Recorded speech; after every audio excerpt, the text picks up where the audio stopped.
Hey everybody, I want to talk to you about bicycles today. Road bicycles. I'm kind of a roadie at heart, so I love road bicycles. Right now, I'm assuming that you're shopping for a bicycle. You want to get into road riding. You love the skinny tires. You love the speed. You love the fitness. Maybe you're going to commute to work with it, or to school, or whatever you're doing. But the trick is getting one that is durable, but is not going to break the pocketbook. And I know exactly where you're coming from. A road bicycle is very lightweight, and sometimes it can be challenging to find a bicycle that is lightweight, but is also durable, and thirdly, that's not going to break the pocketbook. If you go by a local bike shop, typically you'll spend about $700 to $800, and they are a great resource, and every penny you spend there is going to be well spent, especially in the advice and being able to get properly fit and so forth. However, if you want to save a couple $100, maybe you already know what size you're going to be, shopping online is another great way to go. And so I have compiled a list of the five bicycles that I think are of reasonable enough quality to consider. I've gotten to ride some of these bicycles myself. I've gotten to ride some bicycles that are similar to some of them on the list, so I have a pretty thorough understanding of what we're getting into with this list of bicycles. And basically what I looked for is bicycles that you could hop on and take off and do a Century fundraising ride if you wanted to. A Century is 100 miles. If you want to do that, great.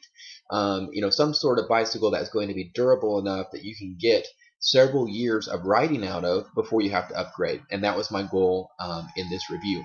So hopefully this will help you in your buying decision. What's going to start now is a slideshow going over the five bicycles. I'm going to touch on some of the main differences really briefly. And then for more information, you can click on the link underneath this video. And that will take you to my blog where I have even more information about the bicycles, really getting to the nitty-gritty there. Also from my blog, I have handy links to each of the bicycles on Amazon. So you can check it out on Amazon. There's reviews you can read, not just take my word for it, but take other people's word as well.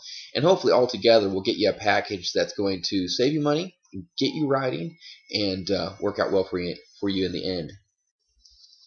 All right, everybody. Well, let's get right into this slideshow. So we're going to start off our top 5 list at the bottom with the Schwinn Prelude. And the Schwinn Prelude is an okay bike. I'll be honest, it's really not a huge step above what you can get by going to Walmart. The frame is so heavy and the entire bike ends up weighing about 30 pounds. Also, the wheels are not that durable, so if you're of the heavy sort or a really tall person, you might want to step up a level in bike. However, it is enough better in that they do offer several frame sizes, so you can get a bike that will fit you better than you could just picking one off the shelf at Walmart.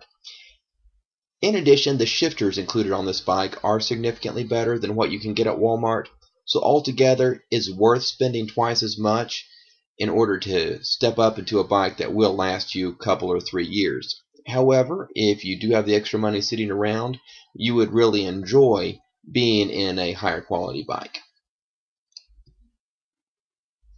And that brings us to the next step up, the Volano. And Volano is a rather new player in the cycling industry. I really like what they bring to the table and at the price point they bring it. To begin with, the frame on this bike is significantly lighter than that on the Schwinn. This one actually uses 60-61 aluminum, and it weighs only about 24 pounds compared to the Schwinn's nearly 30-pound bike. Also, the wheels use a double wall rim, and that means the rim of the wheel has been reinforced. Both the Volano and the Schwinn uses a freewheel for the gears on the back wheel. And basically that's an older design. It still works okay, but it's not quite as robust, and if you ever want to upgrade the wheels, you'll simply have to buy some new gears for the back as well. This is a pretty nominal cost, especially if you end up upgrading the wheels, but it just shows that the bike is somewhat limited in the upgrade options should you be thinking of doing that.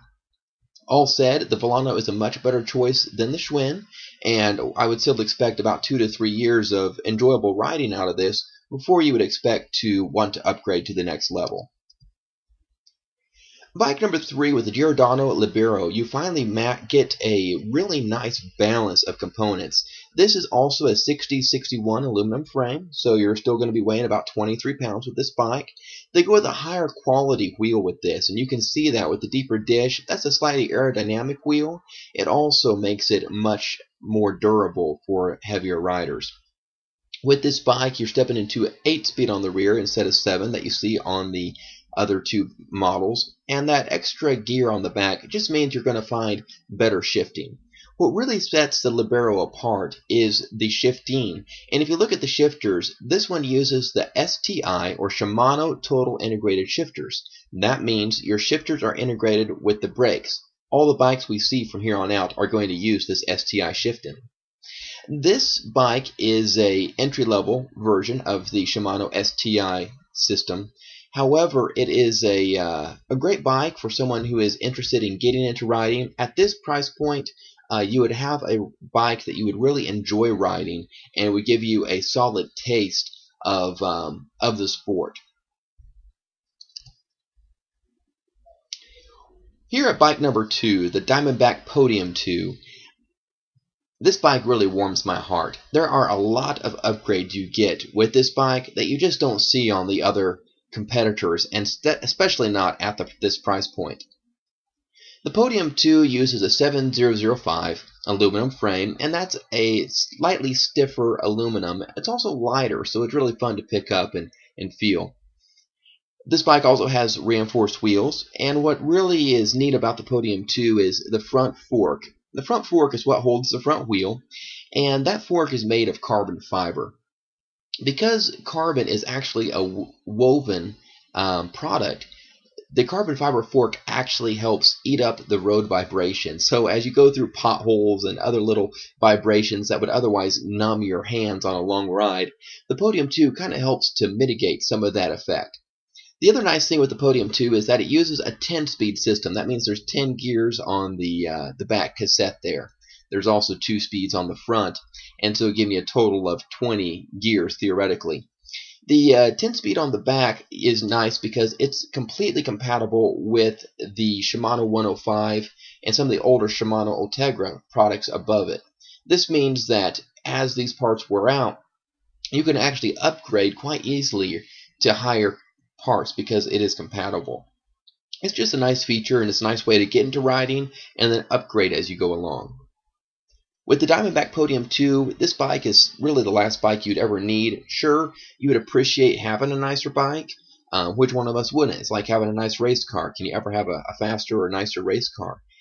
Or too fast or too nice of a race car? But with the Podium 2, you could theoretically ride this for a half decade or 10 years and still be riding it or passing it on to your grandkids when they come along. Alright, are you ready for it? Let's get the drum roll out. And our top pick is the Diamondback Podium 3. The frame on this is identical, but what's neat about this bike is they step up to the Shimano 105 shifters. The Shimano 105 shifter has long been revered as an entry-level racing quality shifter. So if you have someone who is serious about riding, this bike is going to be able to handle that and give you the respect that you would want out of your bicycle, if I can put it that way. What's really neat about the Shimano 105 shifter is that the tolerances of the shifting is very tight. So when you shift this compared to the Tiagra, it's very noticeable just how much more smooth it operates. The Podium 3 really is a great package. You could expect to spend about $1,400 for this package at your local bike shop, and as you'll see online, it sells for much, much less. So I'm really excited to be able to offer the Podium 3 and put that in the review. It's great. It's earned its place #1. In fact, I just had a chance to ride one of these last week again, and I was once again reminded of just what an excellent ride the Podium 3 really is. So if you're serious about getting into riding, I definitely recommend going with the Podium 3. You will not be disappointed. However, the other bikes also offer some great ways to get into the sport of road riding. Maybe dip your toes in the water, so to speak, and make sure it's the right fit for you before you spend a lot of money on that. And I encourage you to check out our website. We have a lot more information about getting the right bike sizing for you, as well as reviews on mountain bikes and hybrid bikes and accessories you might need. And there's a link underneath this video. You can click on that. That'll take you directly to the article on the top 5 road bike review.